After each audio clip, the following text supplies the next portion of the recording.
gentleman from California is recognized. Thank you, Madam Speaker. This coming August 18th will mark the 100th anniversary of the ratification of the 19th Amendment to the Constitution, which, after a century of earnest protest, extended the right to vote to all women.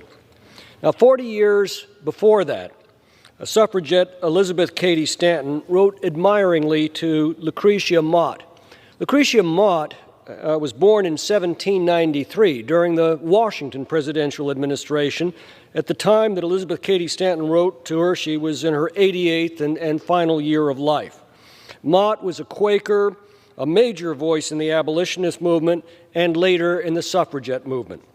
Reflecting on her leadership in these just causes and the effect that it had on the entire nation, Elizabeth Cady Stanton said, "One who has lived 88 years, reflecting ever the sober virtues of the true wife and mother, the earnest reformer, the religious teacher, both in the schoolroom and friends' meetings, must have exerted a strong influence for good on our young, impressionable nation.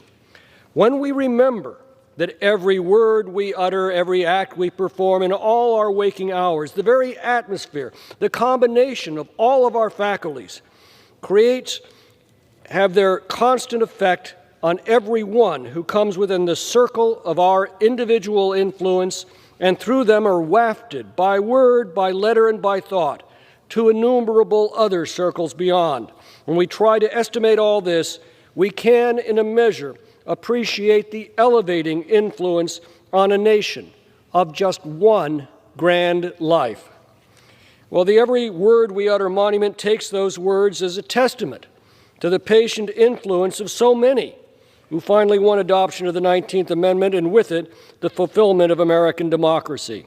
Those early suffragettes like Mott and Stanton never lived to see the culmination of their life's work, but the Every Word We Utter monument will assure that their example and their achievement is memorialized in Washington, D.C., as are all of the great men and women and all the great deeds that built this country, as Lincoln said, into the last best hope of mankind on this earth.